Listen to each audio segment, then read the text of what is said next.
So you've written both in your paper that's on your on Gates Notes, which I really recommend people read, and you've said elsewhere, the economy is not going to be anything like it was. It's going to take a long time to recover. It's going to be, people are going to be surprised at how slow and how fitful this is. It's going to take a long time to recover. It's going to be, people are going to be surprised at how slow and how fitful this is. It's going to take a long time to recover. It's going to be long time to recover. It's going to be long time to recover. It's going to be.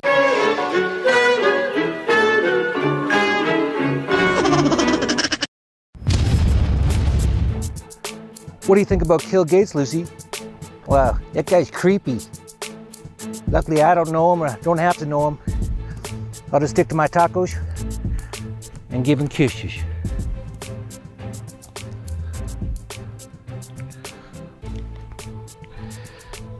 Nothing seems to make Bill happier than people dying and losing their jobs.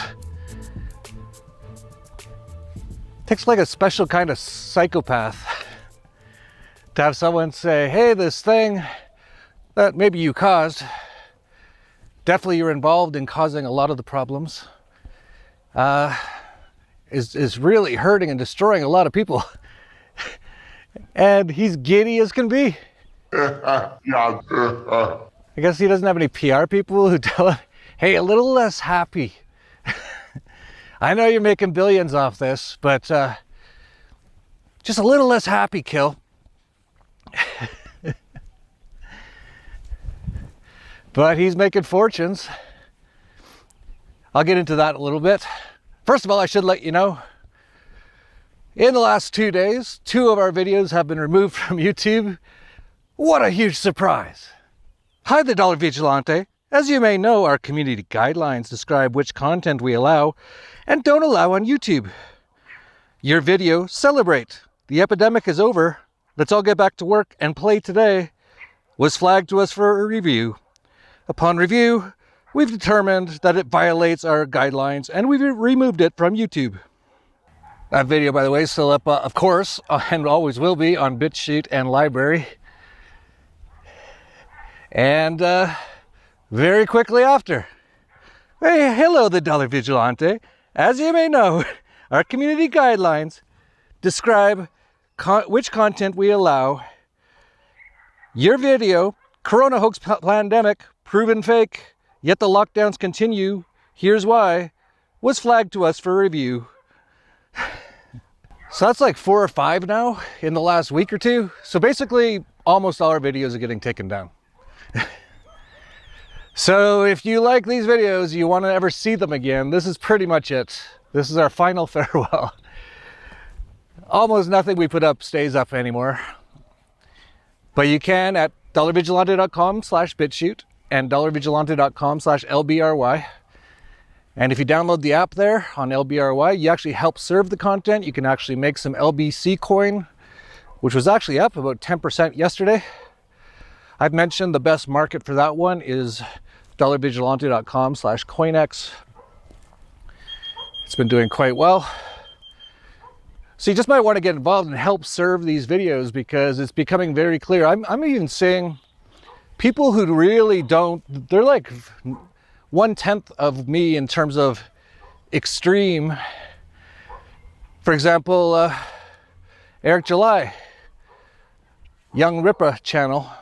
He just had his first deletion. He's been on YouTube or ThemeTube for 15 years now and got his first video deleted because he was talking about coronavirus. Got an interesting email from YouTube. Not even 30 minutes ago, as of the time that I shot this video.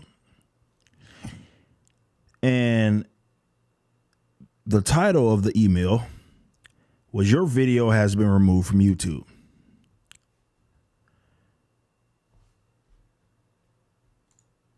Now, believe it or not, I've never had a strike from YouTube in terms of like a copyright strike or a paid strike or anything like that. I've had videos demonetized, of course, before, but this is the first video that I've had just straight up removed. He even did a whole video on it, how he's confused. It's not that confusing. A lot of us alternative independence types, we know all about it. Dan Dix was demonetized at Press for Truth like a year ago, and now most of his videos about this stuff, especially just covering end lockdown protests, are almost immediately deleted. This is Dan Dix here reporting for Press for Truth with an important video today when it comes to the coronavirus and censorship and how the powers that ought not to be are attempting to control the narrative moving forward when it comes to COVID-19 84. Now, you may or may not know that yesterday I covered a protest in Vancouver to end the lockdown. And just this morning, I received this email from YouTube. It says, "Hi, Press for Truth. Our team has reviewed your content, and unfortunately, we think it violates our community guidelines. We've removed the following content from YouTube. Protest to end, hashtag end the lockdown in Vancouver live with Press for Truth."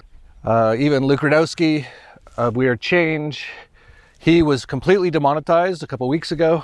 Well, they hit us, and they hit us pretty hard today, as I just got the news moments ago that YouTube totally took away a large chunk of my income and totally demonetized my entire channel. Yeah, definitely not at a good time. I don't know if he's ever had any videos deleted, but he's actually been pretty mainstream on this topic. But yeah, so don't expect to see us here much longer on YouTube. The good thing is we are on those other channels, and LBRY can't be taken down.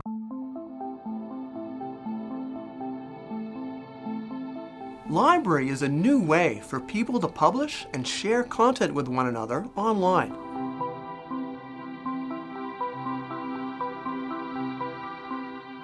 When I stream a film on LBRY, other viewers share a piece with me. And yet, the artist stays in control. LBRY empowers creators to show their work on their terms, with anyone in the world.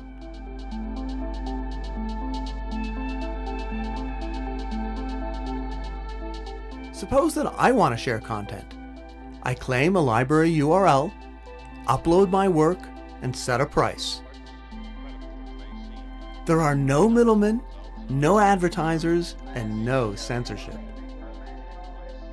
The bottom line is that LBRY, like HTTP or Bitcoin, it's a platform or protocol that once unleashed into the world, no one will fully own or control. How artists, authors, video and virtual reality producers, how they'll use LBRY to discover and transmit, buy and sell content, that'll be up to them and the demanders of content. So watching this spontaneous order evolve, it's going to be very interesting, and I'm delighted to be a part of it.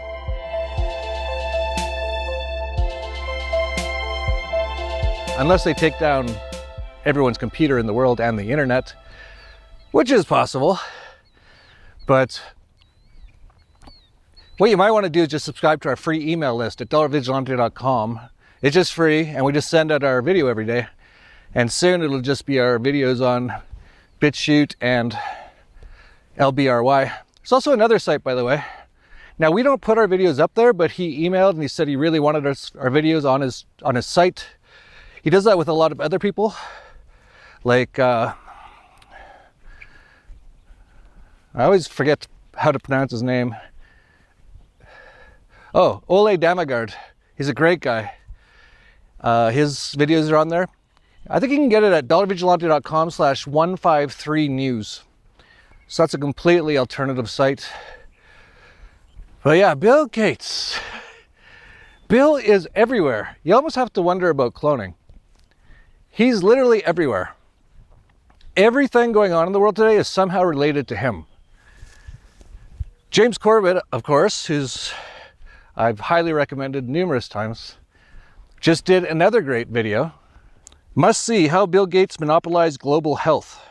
James is one of the best at researching information and putting it all together in a nice package. Highly recommend you see that video. In that video, he had a quote from ABC News where James found that Bill Gates has been I don't know what the word is, paying them $3.5 million a year, I believe, to include his medical propaganda on the news. And even a person at NewsHour, he's the communications chief, Rob Flynn, said, "In some regards, I guess, you might say that there are not a heck of a lot of things you could touch in global health these days that would not have some kind of Gates tentacles." Even when it comes to the food shortages that have all started to begin now, even Gates has been involved in that. He's involved with the shutting down of the meat processors, and he's also invested in these, I forget what they call them, like not meat or something. Basically, it's a lot of kind of crap you probably really wouldn't want to eat, but it kind of tastes like meat. Bill Gates worked to end livestock production and pushed lab-grown meat. This coming from the fine folks at activistpost.com. Bill Gates and food giant Tyson heavily backed lab-grown meat research as the U.S., of course, faces unprecedented meat shortages due to processing plants going offline in, of course, response to the COVID outbreak.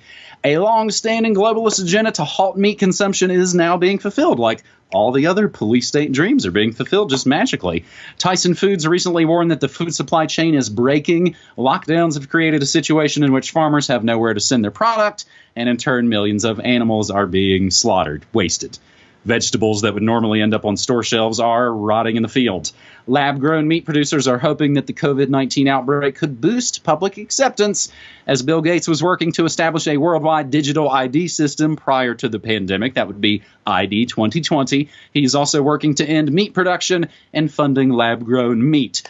2019 report, I think it was by TechCrunch, said that lab-grown meat was projected to hit the store shelves by 2022. So he's even been involved there. Oh no, crap. I got the COVID.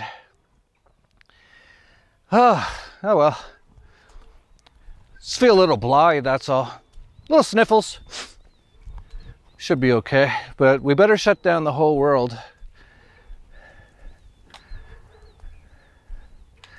Like, how much money is Bill trying to make off of all this? It's pretty incredible that while most people have been getting wiped out, his net worth just continues to go up and up and up.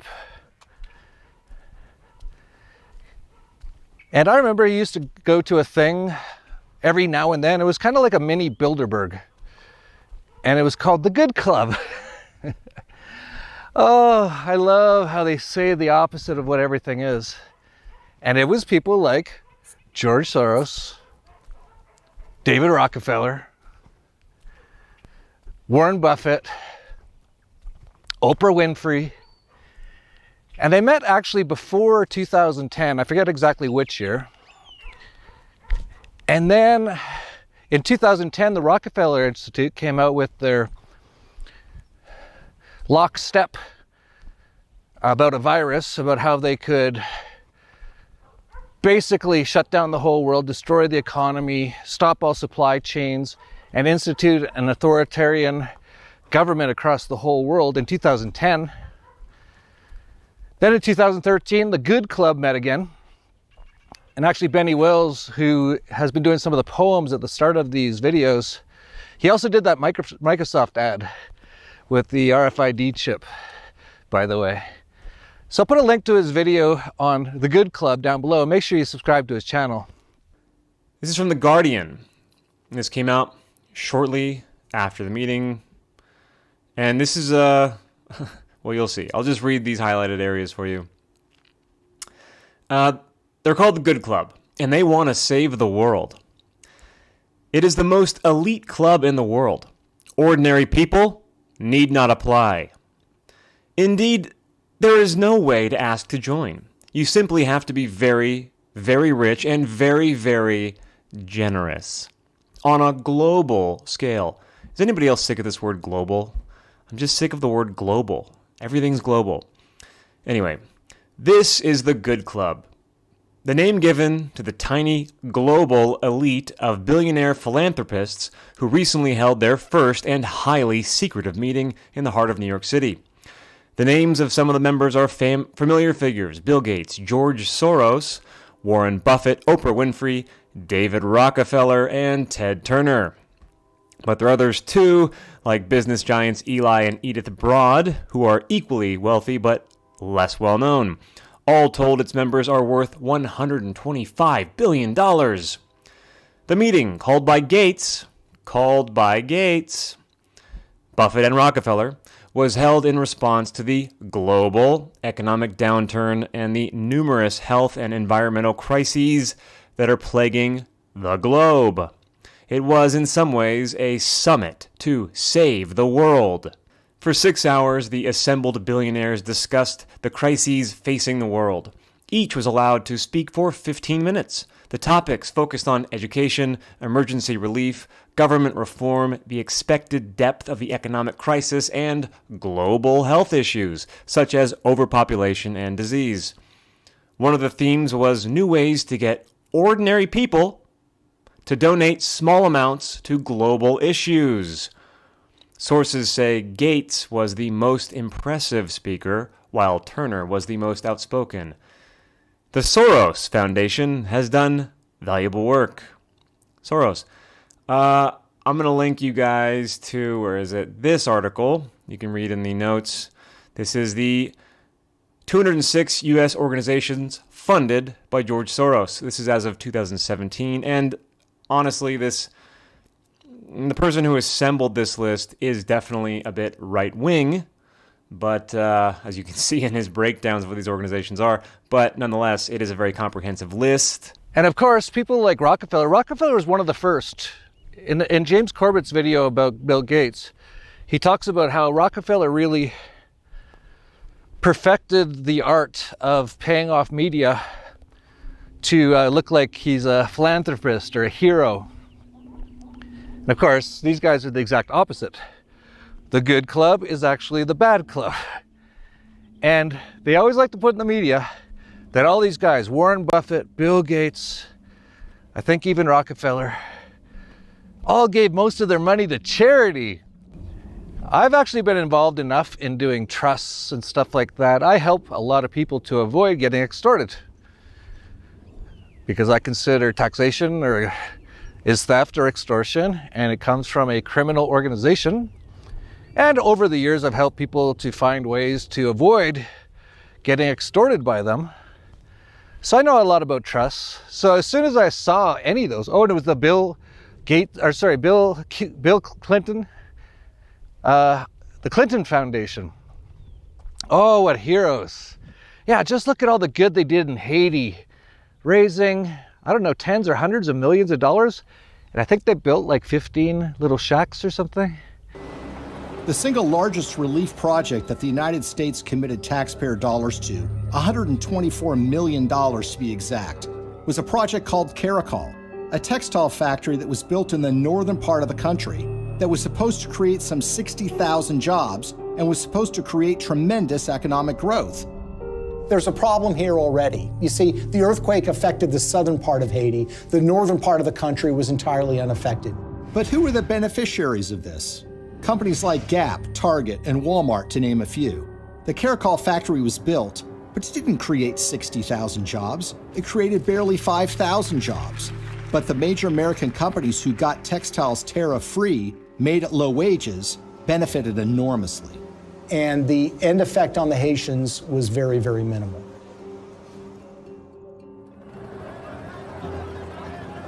If you look at some of the infrastructure projects that were undertaken, the Clintons had very grand plans to build large tracts of homes, and there were contractors that were selected for those projects. Sometimes the contractors had experience, sometimes they did not. There's one company in Florida that spent $1 million getting equipment into Haiti. They had experience in disaster relief, but according to the owners of that company, they only made a small donation to the Clinton Foundation. And guess what? They didn't get any relief contracts. On the other hand, the contractors who did win the awards were given the opportunity to build homes and in some instances were supposed to build tens of thousands of homes for Haitians. They ended up building a fraction of that. For instance, the New Settlements program was supposed to build 15,000 homes for $53 million. Instead, it built 2,600 homes, less than a quarter of the original estimate, for $90 million, or $47 million over budget. And they got away with it. And the rest all went to operating costs, of course. But it is a very well-known thing amongst anyone who has any kind of money, anything over $1 million or $2 million, that you start up a trust or foundation. And then you put your assets into that, and it's called a charity donation. Then you get back a lot that you were extorted for. And by the way, I have no problem with them avoiding extortion. But I do have a problem with how they and the media try to make it look like they're just giving all their money to charity. No, they're not. Bill Gates' net worth has never been higher. It just keeps going up, even though he gave most of his money to charity. How did that happen? It's because it's all a ruse. Your average person isn't supposed to know this. So this video will probably get taken down off YouTube, but if you're smart now, you should know to be on BitChute or LBRY. And what has really happened here? We have a so-called virus that so far, as of now, has had far, far, far less deaths and less hospitalizations than the 2018 influenza year. And I put up a link to an Anarchast episode with Murdoch Pisgatti. He was the guy who went with his gun to help a nail salon in Texas stay open in the land of the free. And he was saying in that video, I'll put a link to it down below, very interesting video. This guy is amazing. That he's gone into every hospital in his area and they're all empty. That's all we've heard from almost everyone. And even those doctors who their video got taken off of YouTube were saying that the hospitals are mostly empty. And some of them are saying they're just closing down a lot of hospitals now because they're so empty. It's the strangest epidemic, pandemic of all time. No hospital, there's like almost every hospital in the world is empty. Doctors are being laid off, and people are still hiding in their houses. It's unbelievable mind control. Like, here's a chart of their projections. This is projections for California hospitals that came from the WHO or the CDC or one of those groups that Bill Clinton, or not Bill Clinton, they're almost the same. They both been to Epstein Island. They're both friends with Epstein. There's photos of them both with Epstein. But Bill Gates controls the WHO, CDC, and all that. And their original estimates were hundreds of thousands of hospital beds needed in California. And then they estimated again, and it was like, okay, tens of thousands. And here's the chart. There's like no one in hospitals in California. And even Bill Gates was interviewed on CNN. It was in the same interview where he's laughing and laughing. Hey, Kill, you know almost everyone's lost their job? It's going to take a long time to recover. It's going to be, people are going to be surprised at how slow and how fitful this is. It's going to take a long time to recover. It's going to be, people are going to be surprised at how slow and how fitful this is. It's going to take a long time to recover. It's going to be... Long time to recover. It's going to be... Long time to recover. It's going to be... It's too bad. I'm doing great. In that same interview, this guy in CNN, I put him up before, he sometimes puts out a little bit of true information. He was questioning, he's like, why is everything locked down? I'm surprised he's still on CNN. But he was so nice to Kill Bill in the interview, because you have to be, he's like your sponsor. If you've got a YouTube channel and you have one sponsor, you're not gonna say anything bad about that sponsor. But even in that one, he brought up that the original estimates were for hundreds of thousands of hospital beds needed. And as of right now, I think he said there's about 2,000 that are used. And Kill Bill just sort of brushed it off. We are back now with Bill Gates, whose foundation has already committed more than $250 million to fighting COVID-19. Let me ask you about the economy. When trying to open up, one of the challenges is some states are opening up earlier than others. Some countries are opening up earlier. Can we be sure, that we know what exactly the right levers are and how to open up? And I ask this because there are a lot of governors, for example, who are criticizing the predictions that were made. The Florida governor says, look, there were all these models that predicted to us that we would need 200,000, 300,000 hospital beds in use for COVID. We have 2,000 beds. In other words, the predictions were way off. We didn't, and the implication is they didn't do an enormous amount of the hardcore lockdown, and they're still okay. What do you say to them? Well, I wouldn't say they're okay. They're not suffering as widespread an epidemic yet. If they open up enough, they can go back into exponential growth and, compete with New York on that basis. The uncertainties about this mean that because of the exponential nature of this, yes, some models were wildly wrong. Models are never going to be perfect in these things. And Kill Bill's kind of saying, yeah, you might have just got lucky this time, but it's going to come back. Here's a chart. Deutsche Bank put this together, which is kind of funny because I don't know how they're still alive. Well, I guess from all the bailouts. Here's their chart of all bank bailouts for decades, all bailouts combined, compared to this one. You can barely see 2008 on there, it's so small. And all past crises, got a hound, a pug, are tiny. I have to actually zoom in for which of these other ones were. They're so small. All the long-term capital management, it doesn't even show up as having anything. Now look at the far right. These are all the bailouts so far. It massively dwarfs every other bailout by a lot. And no one's even noticed. It's pretty incredible. And the big thing is that a big part of this was to shut down worldwide supply systems, and that's what we're seeing. We're now seeing things like Romania has banned wheat exports. Just so you know, Romania is the second largest wheat producer in the European Union.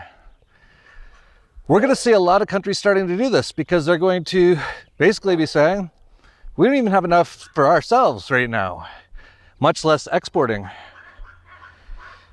I saw one article about egg costs rise in Florida or some area of the US by 180%.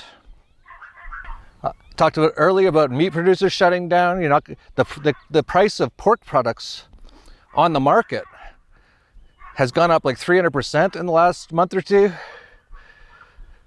This is going to get unbelievably bad for a lot of people. And all because of basically a lie. I never would have thought they'd be able to do it, but it looks like they've done it. And this is going to cause so much chaos in the world, and a lot of people are going to have so many problems. I just came back from Acapulco. A lot of the people who live in what you call like the barrios or the pueblas, the little towns where most people don't have anything. A lot of them survive off a few bucks a day they can make doing this or that. So many of them are hurting. And that's why I mentioned in the last video, I gave $5,000 US just while I was there and bought quite a bit of food, and I think they said it's already all gone. I did set up a bit of a charity site if you want to donate. It's at dollarvigilante.com/ACA. There's also a Bitcoin and a BCH address on there. And anything you want to donate, we've got people on the ground there. Almost everyone in Acapulco actually knows this is a scam. I didn't meet anyone there the whole time who thought it was real. What they said was, this looks like it's basically the CIA or the globalists trying to destroy the economy. Like, talk about, you got people in little pueblos that know more than people who work on Wall Street who have no clue what's going on. It's pretty amazing.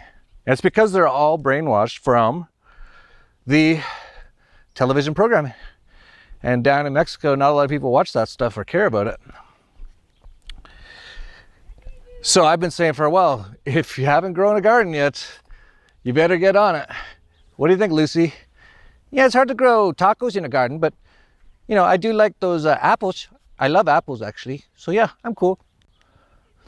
Yeah, Lucy loves apples. I don't know any other dog I've ever had that considers apples like better than steak. That's good, Lucy, because there might not be any steak around for a while. But of course, in the home of the brave, land of the free.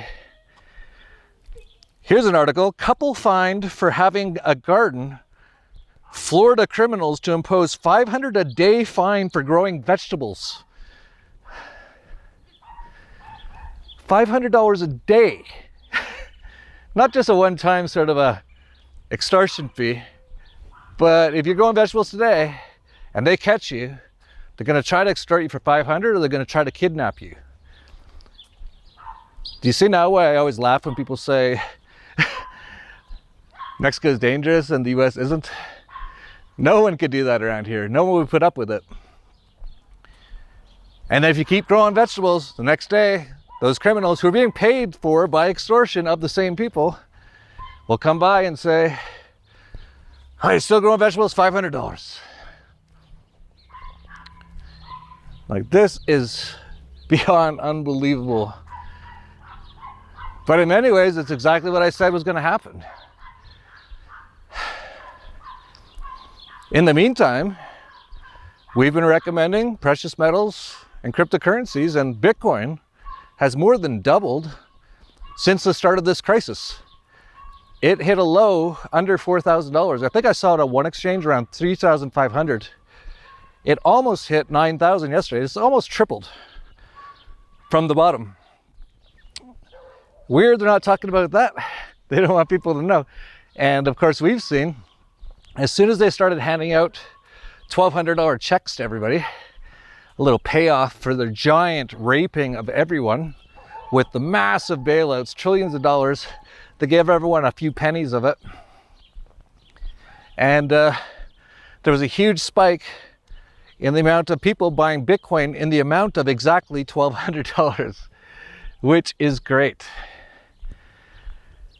I really don't know, like, how much longer they can keep this up and have people believing them. Like, even, well, I guess if you're hypnotized and brainwashed so much, you'll never ever see the truth.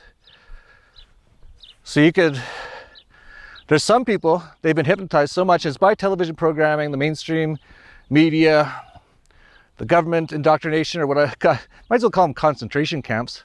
Especially now that they've got kids in China wearing these concentration bands, which tracks their brain thoughts. And if they're caught not paying too much attention, they get the social credit score lowered.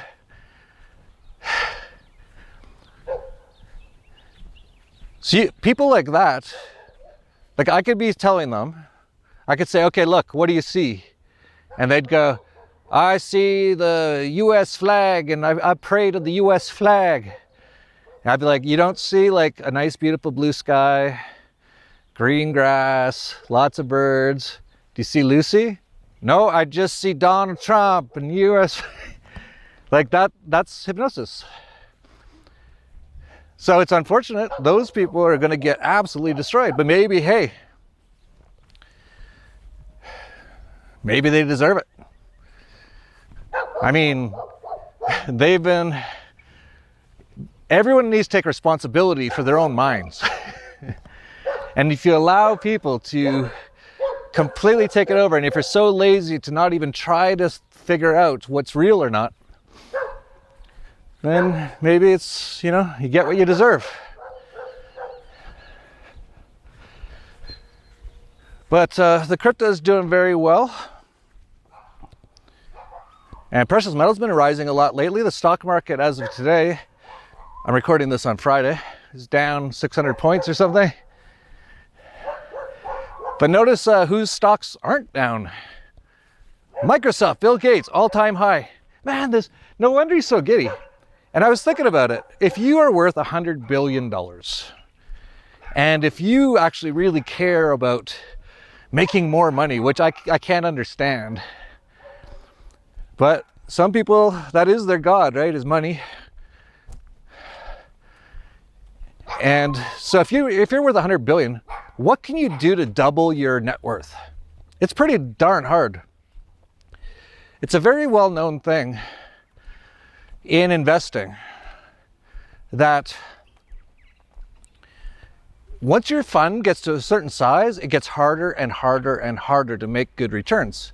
And it's because most of the good returns are usually in smaller things that are quite speculative. So even if you could find those things and get into them, the things that go up 1,000%, it's so small that you wouldn't be able to get enough of your assets into it to make a really good return compared to your entire portfolio. So someone like Bill Gates, he's like, okay, I'm the richest man in the world. He's not, by the way. There's far, far richer people. They're the ones who really control things. Bill's sort of like their puppet. And man, I can't believe how many shows he's on. Like if I have to do one interview a day for a week, I'm exhausted. And maybe it's partly because I just don't like it. But he's been on every channel. I was just looking through YouTube, search, Bill Gates interview, and put a filter on for like the last week. It's like he's everywhere. And just laughing. Just laughing away. And I guess the reason he is because everything he's doing is making him a ton of money right now. Even a lot of the other so-called billionaires, they're all getting killed right now. Not all of them. Jeff Bezos is doing very well. He works with the Pentagon. So he's, allowed to do okay right now. But people like Richard Branson of Virgin just went bankrupt in Australia. I don't think it went bankrupt in other countries yet. Most of these will. So Bill's like, my plan is working so awesome. I'm making way more than anyone else.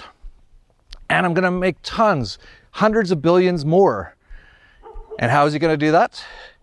Well, just watch James Corbett's latest video, but he's invested in every single vaccine-related thing you can imagine.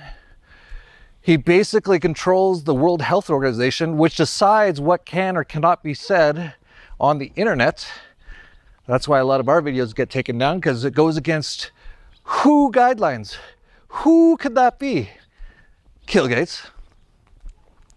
He's making money on destroying the supply chain and feeding people what looks like is going to be something like Soylent Green soon.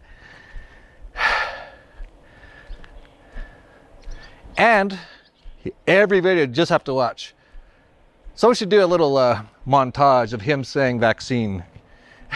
It's just every third word, vaccine, vaccine, vaccine. He keeps repeating it, right? What you want to do if you want to get things into people's heads is keep repeating it. So he keeps saying, I'm an expert on vaccines. I'm an expert. Wow, he's so smart. He knows so many things. But what he's really an expert on is eugenics and actually making a lot of money. That's why he's done so well. And once he gets these vaccines that he's got a lot of people in the world begging for, because, oh my God, look at this. We're all gonna die. We're all gonna die. Well, yeah, all of us die at some point, but everything's fine right now. I don't know what they're talking about. They're crazy. He said, I don't know how many times, every single person in the world needs his vaccine. That's 7 billion people. And if you just let's just say he makes a $10 profit on each one. I'm sure it'll be higher. But just to make the math easy, 7 billion times $10 profit on each, I'm sure it'll be higher, it could be as high as 50, is $70 billion. That almost doubles his net worth overnight. And he keeps saying, and we're gonna need one every year. So is hoping he'll be a trillionaire in the next 5 years or so, really, while most people are wiped out and don't have anything. That's his dream. That's his goal.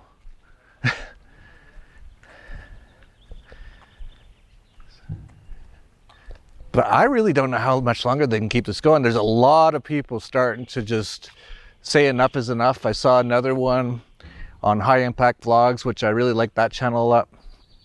And he just had a CNN interview with a barbershop in California.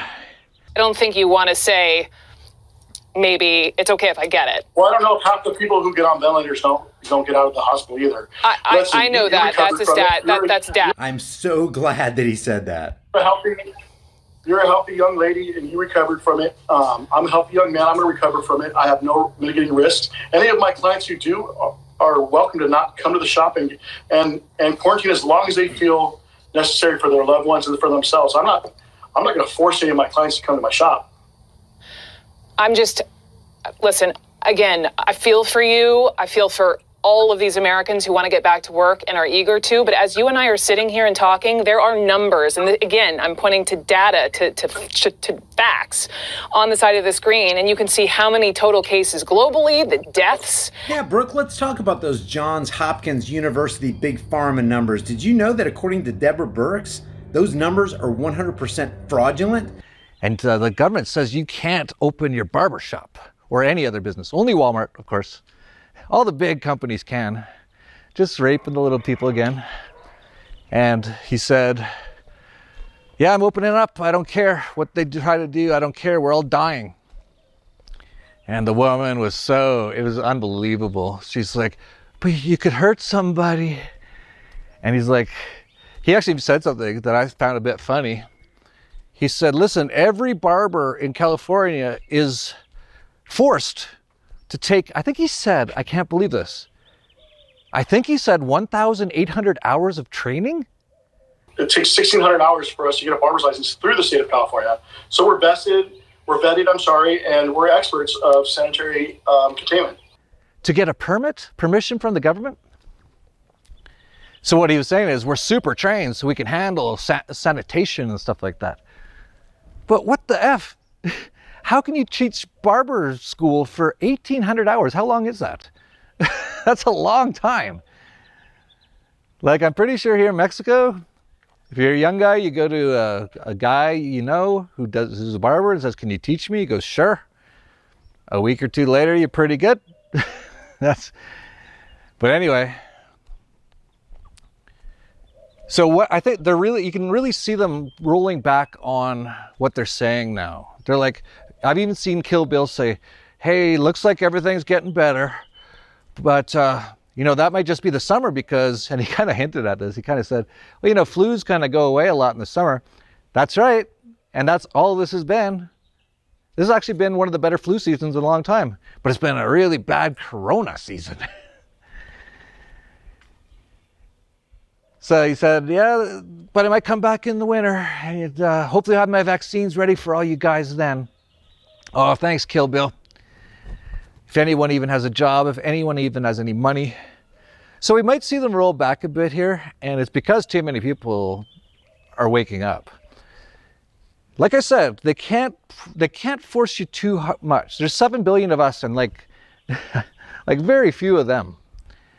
And so it's once enough people wake up, it kind of ends, but they'll try it again, I bet, in the winter. And by then, the economic situation is going to be unbelievable.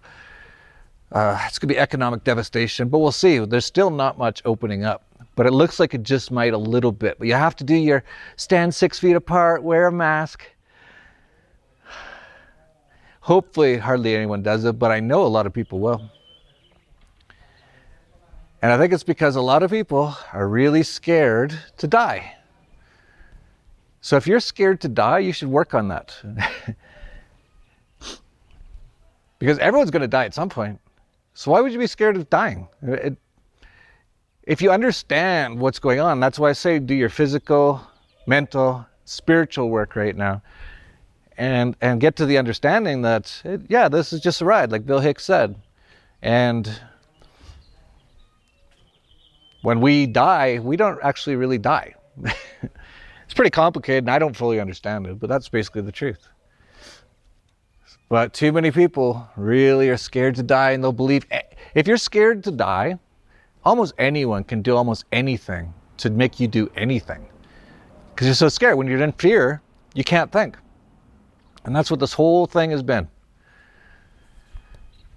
So anyway, I'm just working on the next issue of the Dollar Vigilante right now. Should be coming out in the next few days.